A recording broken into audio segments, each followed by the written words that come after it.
Welcome to The Game. This is the show where we go play by play analyzing the game of politics. Today, we're diving into three big conversations. We're starting with the growing popularity of socialism in America, especially with the younger generation. What does this mean for our economy and our freedoms? Next, we're going to go into the topic of trade. We're going to look at about the importance of trade, the role it plays in American society, but also to our neighbors in Latin America and across the globe. Finally, we're going to be highlighting the growing number of Latinas who are running for elected office. What are the challenges they face, the opportunities that they have, and the importance of their voice being part of the conversation. Joining me today to discuss these topics, we have former Congresswoman Ileana Ros-Lehtinen. She served almost 3 decades as a member of Congress. She is historically the first Hispanic woman to be elected to serve in Congress. She is also a senior advisor at Aiken and the chairwoman of the Congressional Hispanic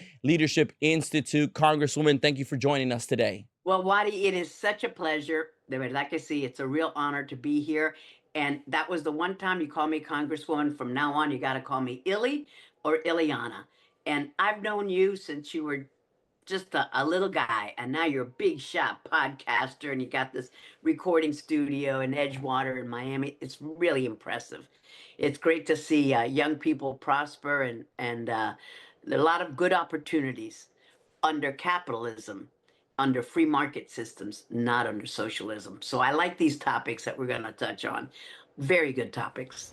100%. Thank you, Ileana, for your kind words. And yes, she's referred to the days back in 2013 when I started working for the House Republican Conference, and one of the most vocal voices in Congress, but specifically in Hispanic media in the area that I worked in, was Ileana. She never shied away from a conversation. She understood the power of the voice of Hispanics in Congress, and a strong advocate for free enterprise, for the free market, which is a perfect segue into our first topic on the rise of socialism, a political shift that we're seeing in the United States.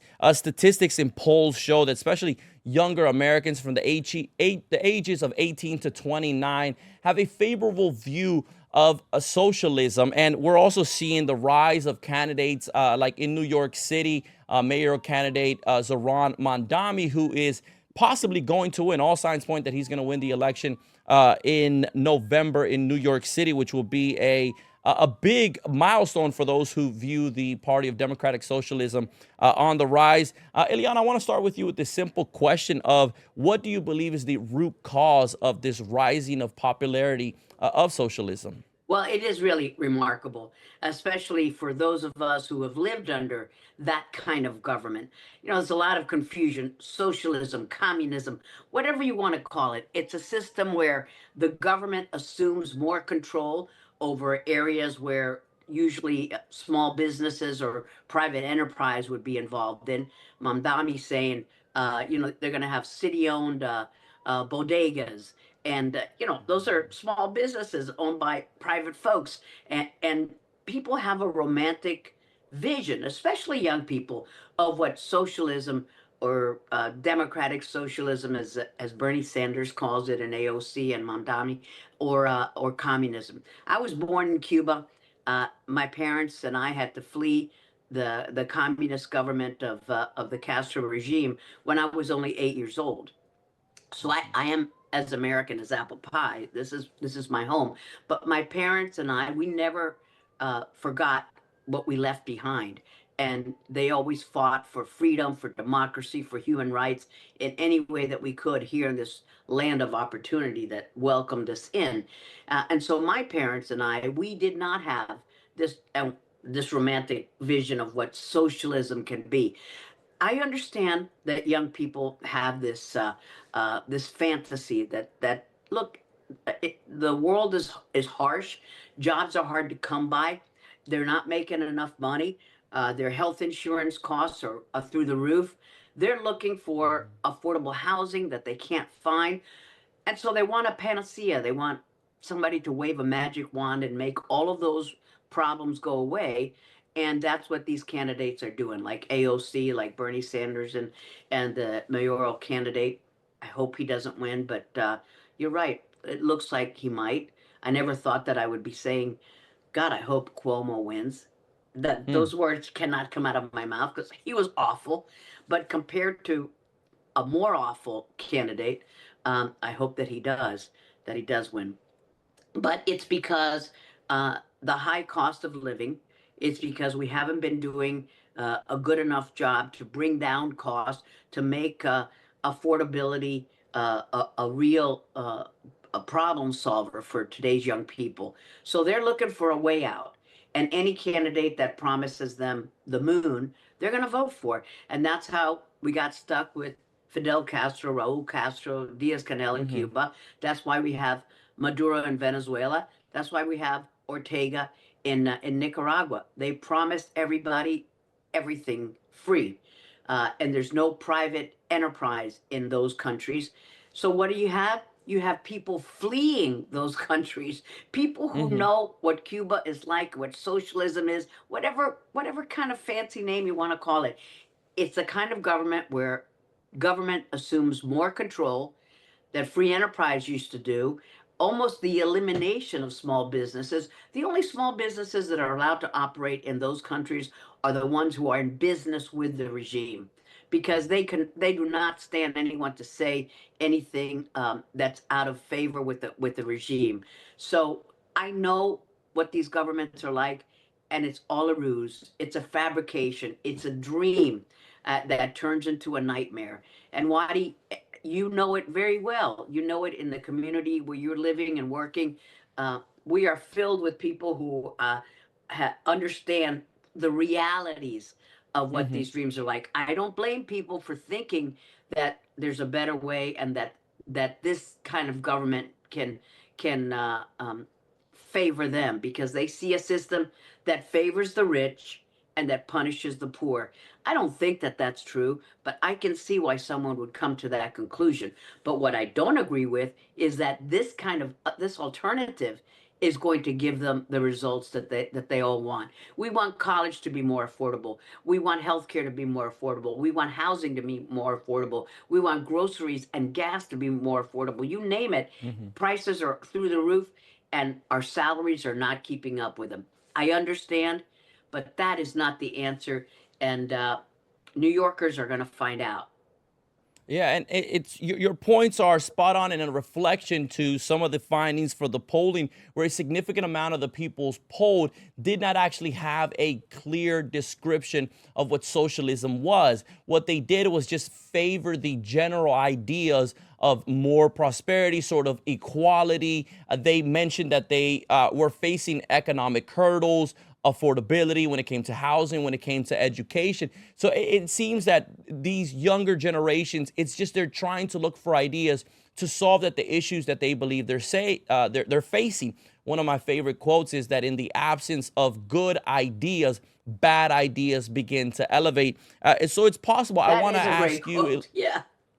and I want to ask you on that point: is it possible then that those that are that elevate capitalism, free trade, enterprise, have they done a bad job at either Yes. speaking specifically to this generation or defending their ideas? And if that's the case, what do you believe is the shift that these individuals should start making so that the rise of socialism does not continue in our country?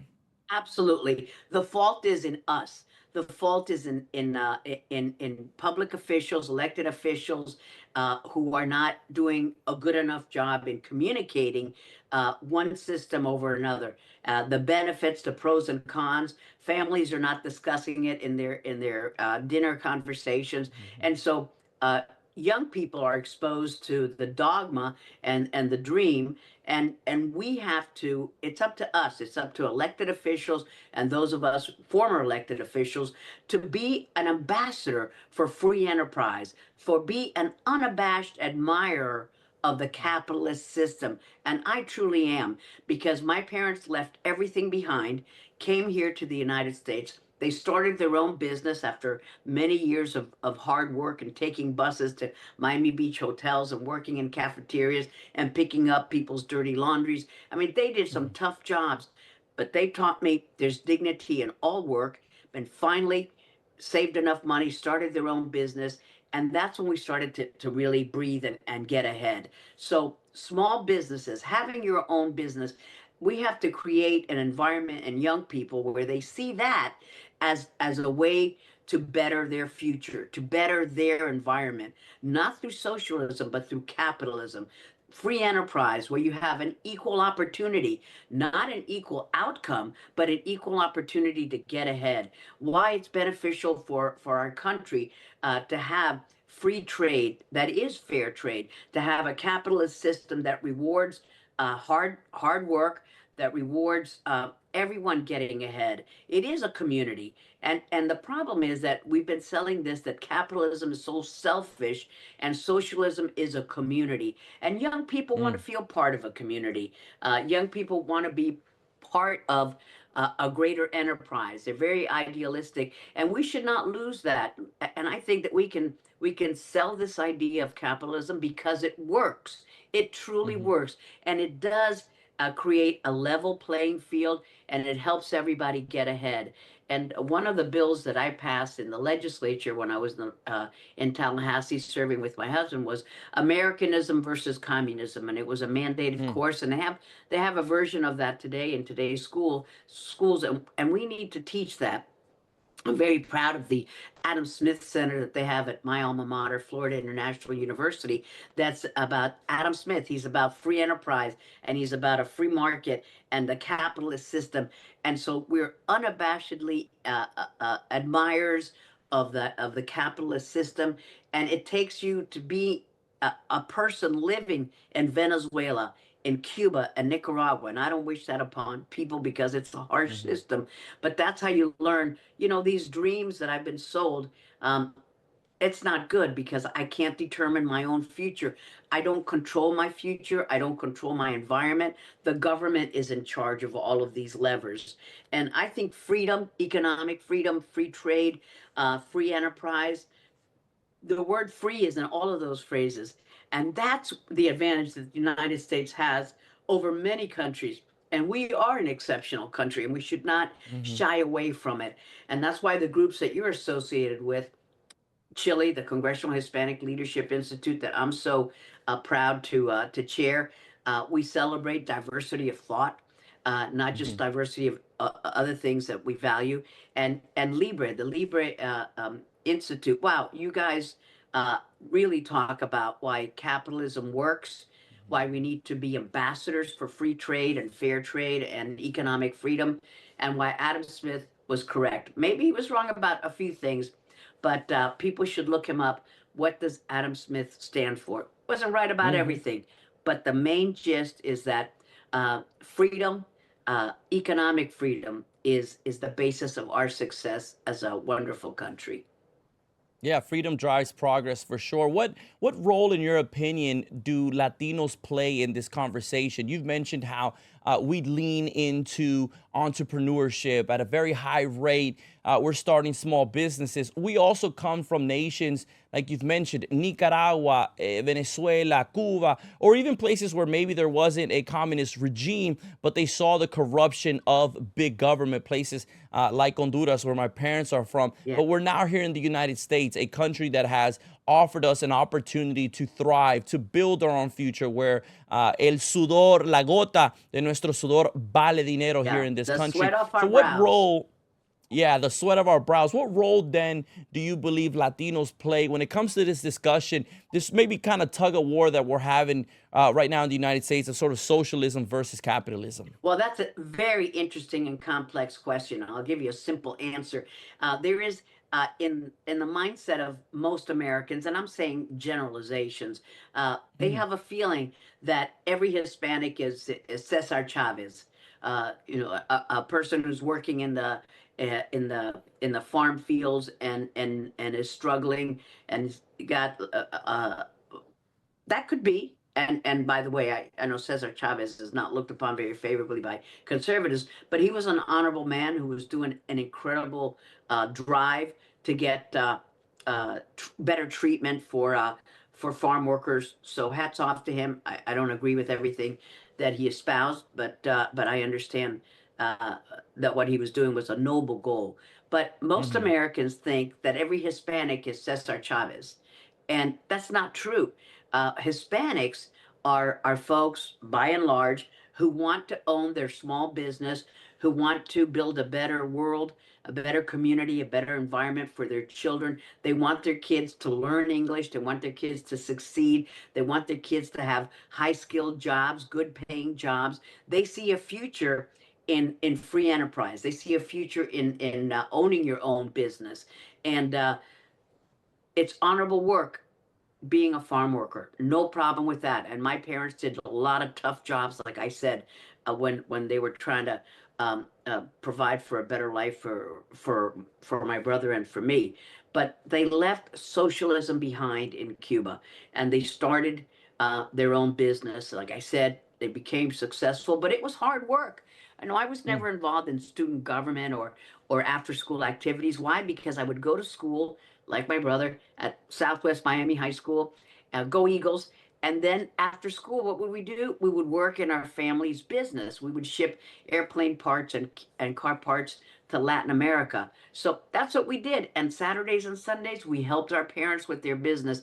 And that's what Hispanics have an important role to play in building up of American society and America's mhm. economic system.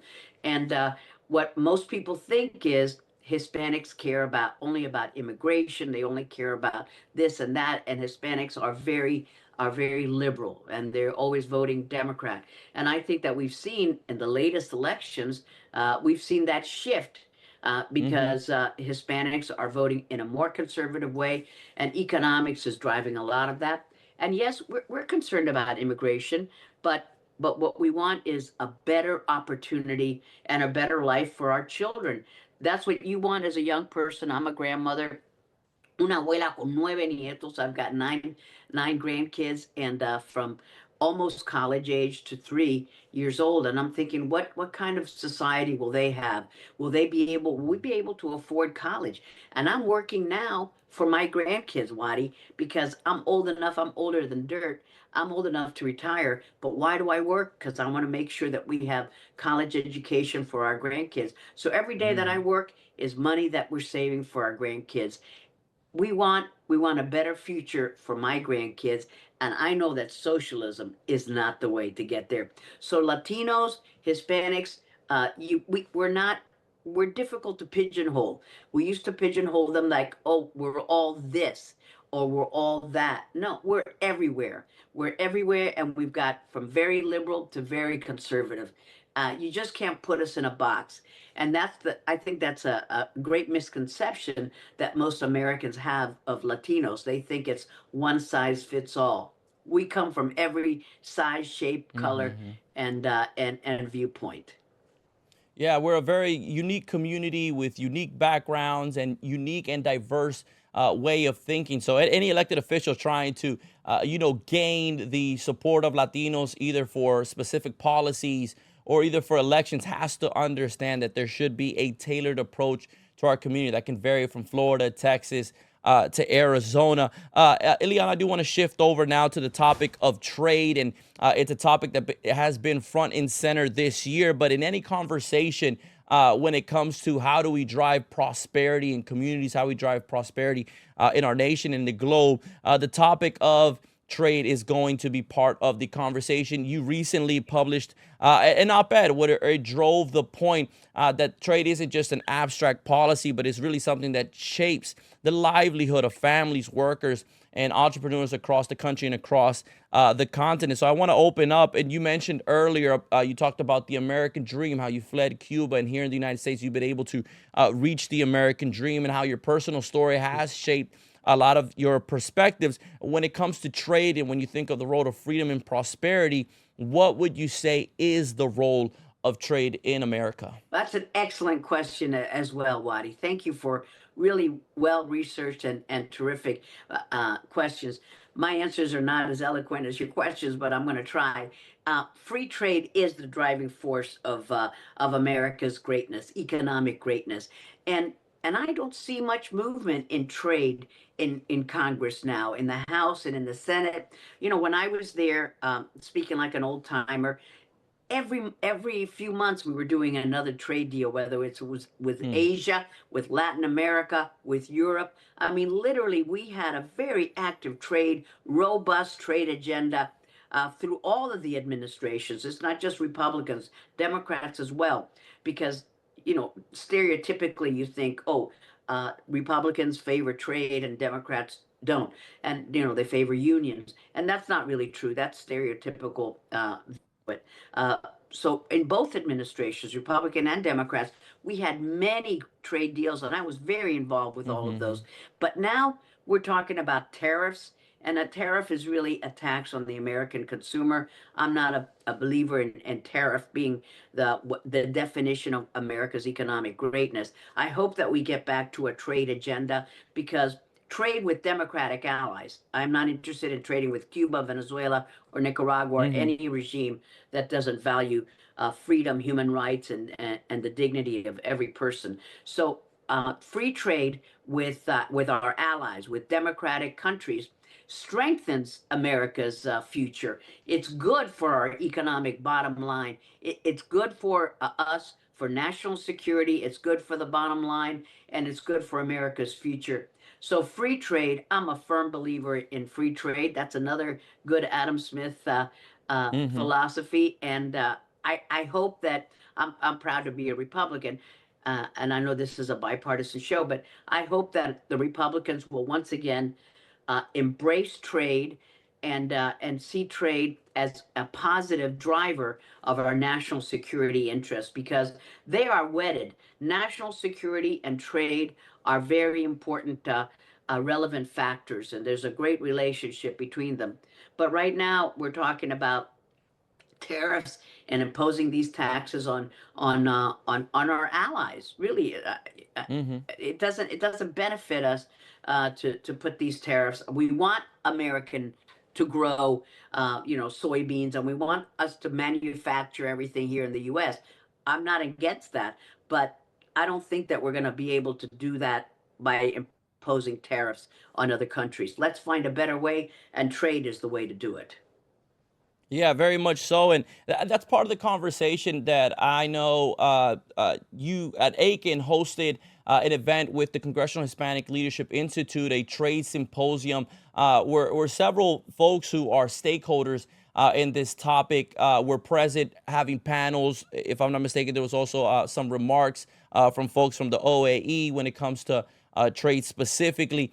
In your opinion, again, this was an audience focus with Hispanics. Many of them were future leaders, individuals who have either recently graduated from college and are looking to possibly work in this field. How important is it that these conversations are being had? How important is that these spaces are created? Because many of the principles that you just mentioned are impactful. Free trade is a key, I would say, pillar of our economy. So how important is it that this future generation, these future leaders are having these conversations at places like the Trade Symposium? Excellent question. And that's why I was so happy with the trade symposium that we put on at Aiken of the Congressional Hispanic Leadership Institute, because we highlighted new voices, young voices, recent grads, young people who've just entered into the workforce and they've got great jobs at big corporations or great jobs at small businesses. And they're talking about whether it's small business or a big corporation,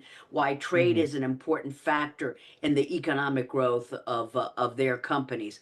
And we need to hear these kinds of voices. There are a lot of young people who feel like they're not being heard, or we're just not listening, we're not looking for them, so we get the same tired experts going to all of these seminars, and we heard it. It's just like, put it on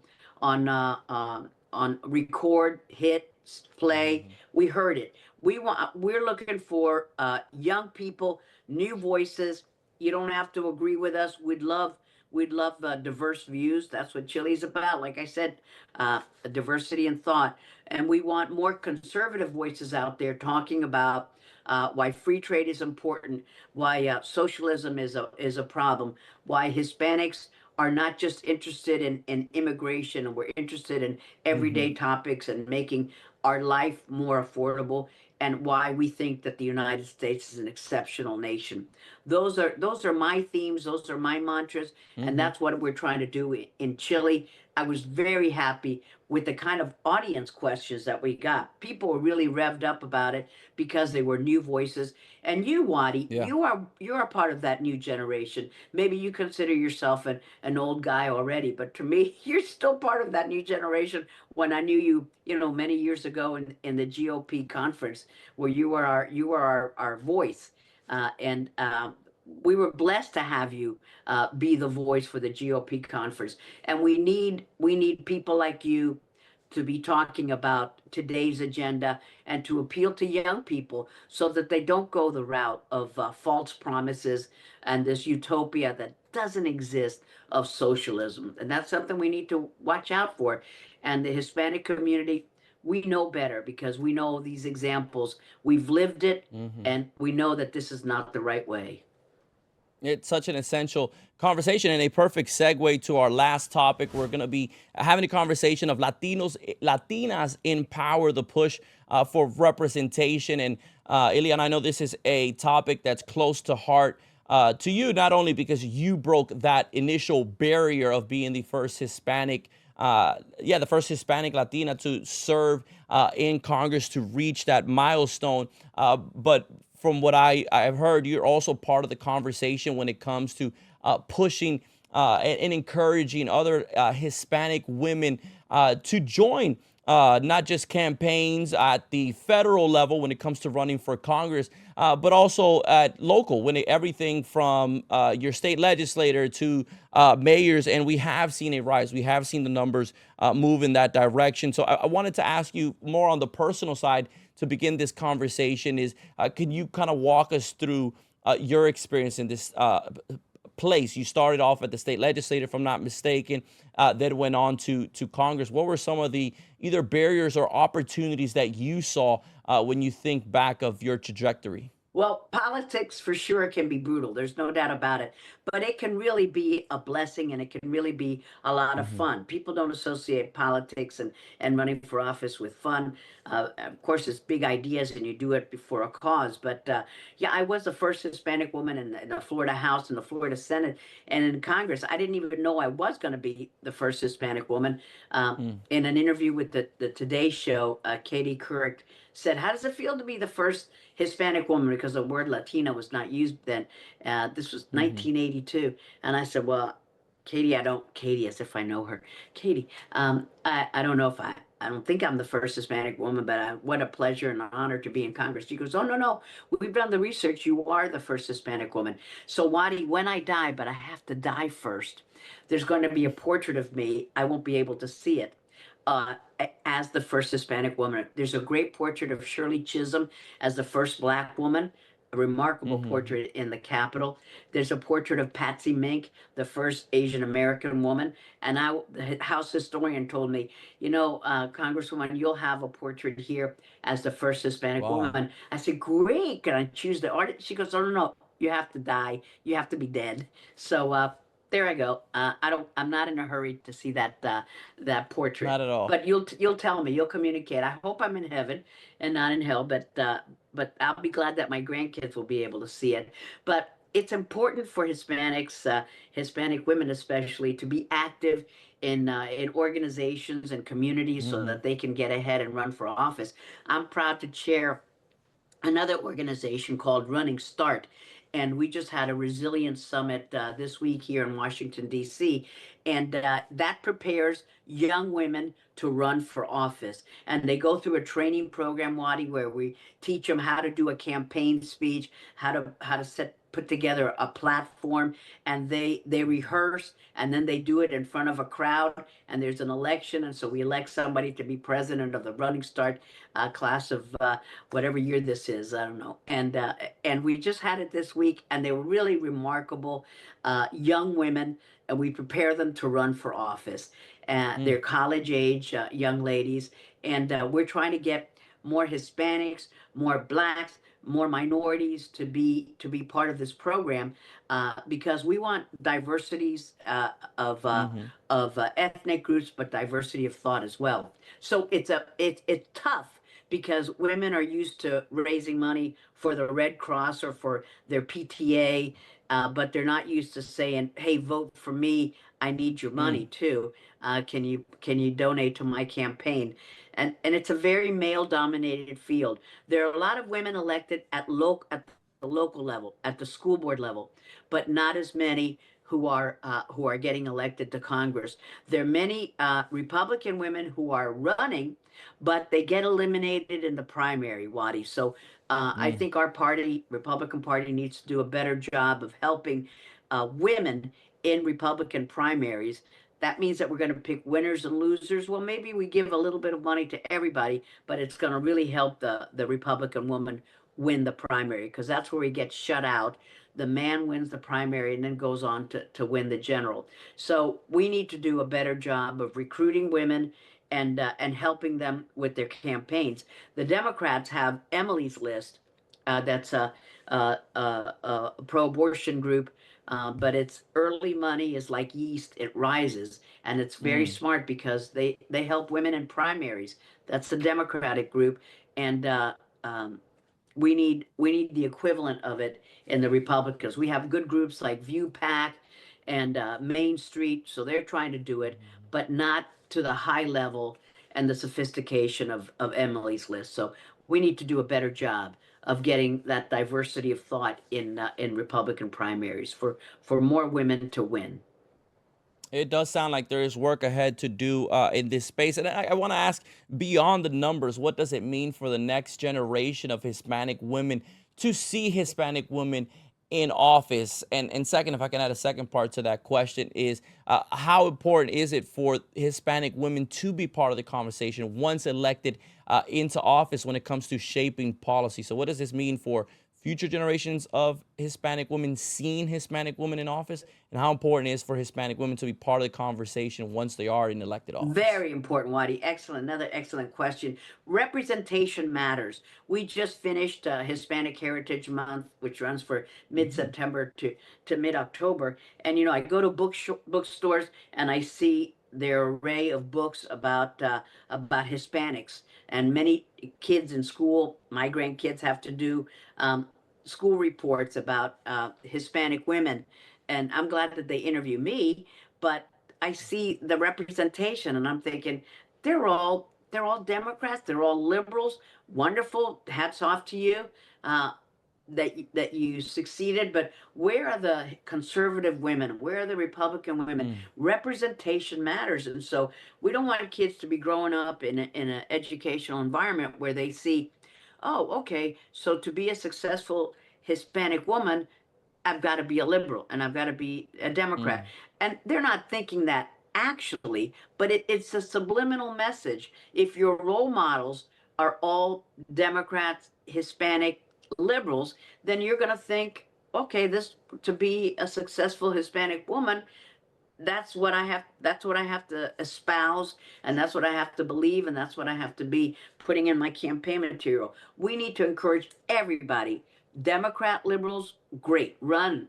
You've got a lot of people helping you already, but we need to help more conservative voices out there, and we need that institutional support.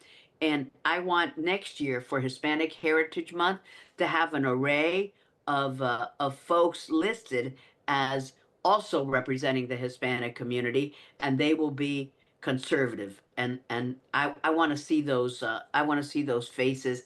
As books should be written about them. I don't mean about me. mhm, I mean there are a lot of successful Hispanic women. I'm thinking in Miami, Remedio Diaz Oliver. What a successful businesswoman. She had American Containers, a huge business organization. She's retired now. Her children run it, and they've sold it, and started the Cuban American PAC, which helped change the discourse here in Congress to favor the embargo against the Cuban regime. So she was a remarkable woman.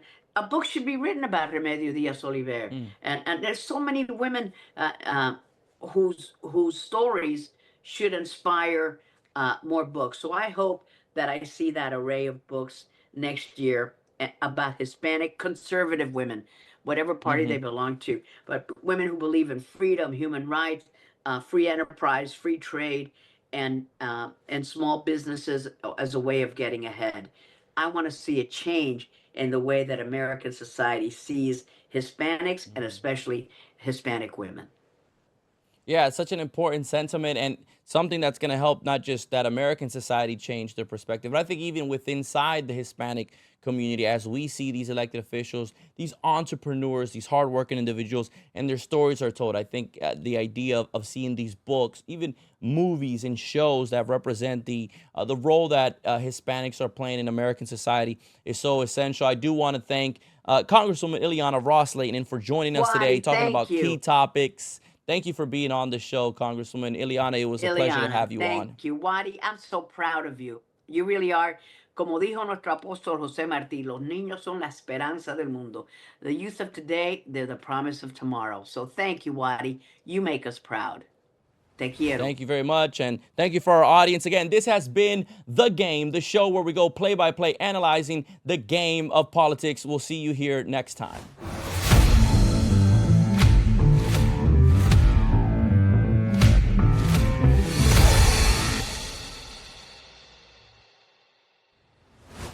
And I want to give a special thank you to the production team and to the guest host who covered the 2 weeks while I was gone on a mission trip to Togo. And to that point, I want to give a special shout out to those 12 individuals that I traveled with on this mission trip where we were able to join together as a team. I was able to see the unique talents and gifts that each of these individuals had and the impact that they had in Togo. So I do want to name them. Again, a special shout out to Carolyn, Danny, Henry C, Jazz, Kat, Yates, Sarah, Henry V, Lauren, Roland, Sandra, also the team in Togo led by the one and only Samson, the work that they're doing over there. So again, a special shout out to this team. Thank you for the work that you guys did, the impact that you guys had on each other, myself included, and in the people of Togo. Thank you.